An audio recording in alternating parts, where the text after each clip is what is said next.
crafty friends, it's Andrea from Prairie Sky DIY, your Stampin' Up! Demonstrator in Manitoba, Canada. Let's attack the scrap pile.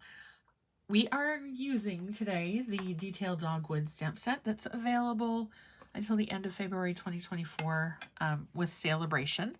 And I'm using Versamark. This shoot is a very well used pad, but it still works really, really well and the color won't transfer. We're using clear embossing powder. So I've got my embossing buddy, and the powder just kind of prevents anything from sticking that you don't want stuck. It leaves, as you can see there, a fine powder behind, and you don't want to touch it with your fingers to get oils on it once you've got it embossed. So we're just going to ink up with our Versamark really, really well. I like, although it doesn't really matter with clear ink, I like doing it this way so you avoid the halos. And then we're just going to go ahead and move this down. I didn't ink this side, so it's going to be fine. Now, another thing that you might want to have in your arsenal for powder embossing is a paintbrush. And what the paintbrush is going to do is help you get rid of some of that stuff that's kind of stuck behind.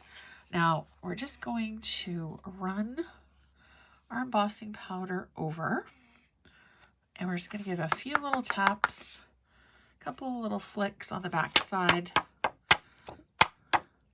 And you can see where my ink pad dropped that we've still got a little bit of powder where we don't want it. So I am just going to grab a dry aqua painter, and we're just going to flick very gently because we don't want to muck what we've already done. And we're just going to kind of loosen that powder up and then just give it another little bit of a flick here and get rid of our little bits that we don't want. Now we're going to put the lid back on our embossing powder because I don't want it going all over the place. And then we're going to grab our heat tool, and this is clear embossing powder. So we're just going to heat it up, keep our heat tool moving, and watch that transition. It does show a little bit better on dark cardstock than light cardstock, and I love the classic look that it'll give you. It's just really pretty. Is there anything better than watching embossing powder melt?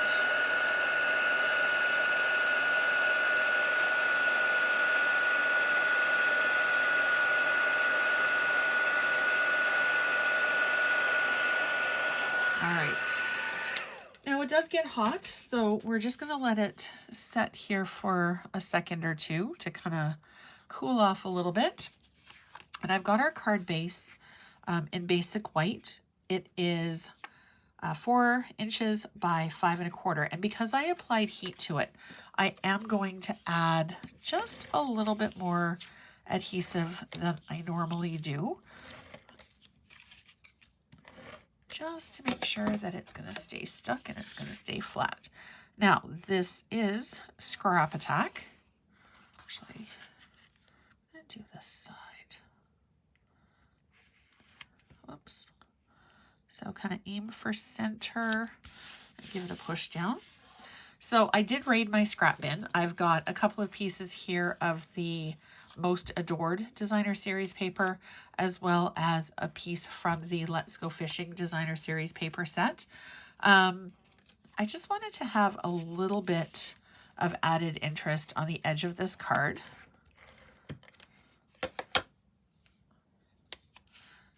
So these guys I cut to 4 1/4.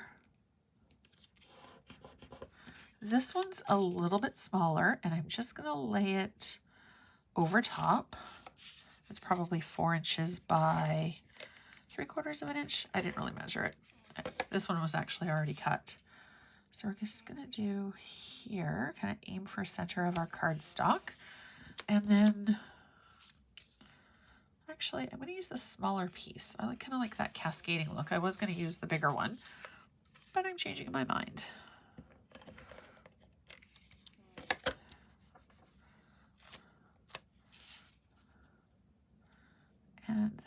totally unplanned as well. All right, so we've got our 3 little pieces of scrap here. Now I do need a little sentiment of some sort. What are we going to do?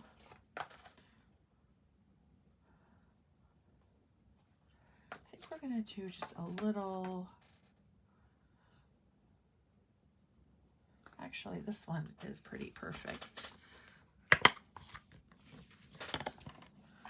And I've got a teeny tiny little scrap of basic white.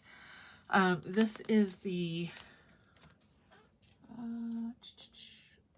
where's this one?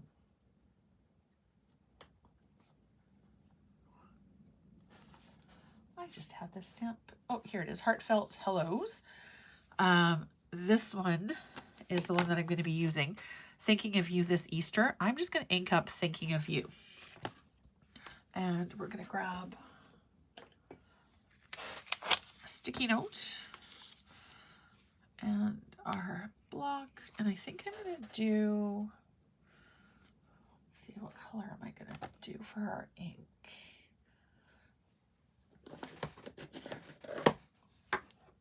Starry Sky, I think.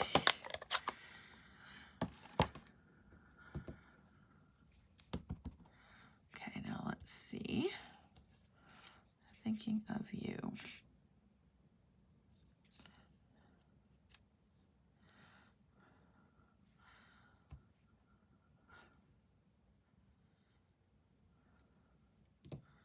Okay, so you can also use the Stampin' Up!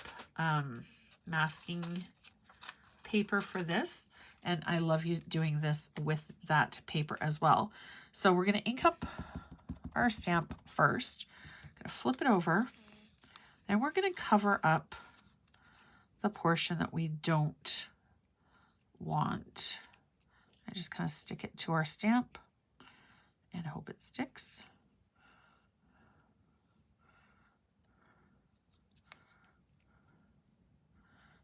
Do a test.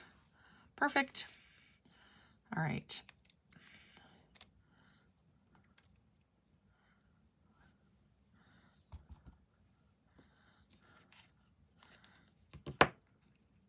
I always like to experiment first to make sure it's going to work. Chances are when I actually go to stamp it, something's going to happen and it's not going to work. Oh, yay, success. All right, I am just as shocked as you are. All right, so we've got our sentiment done. I'm just going to pop it here on our card. Dimensionals. I just rearranged my craft desk today and I've got everything close at hand. It's actually kind of nice and I have room to work. See how long that lasts. Actually, I think I might.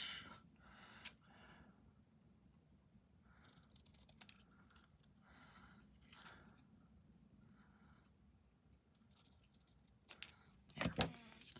Cut it down just a little bit.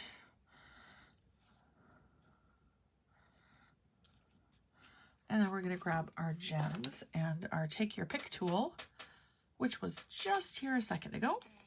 And I think we're going to use just the silver and clear. We'll put one down there and one up there.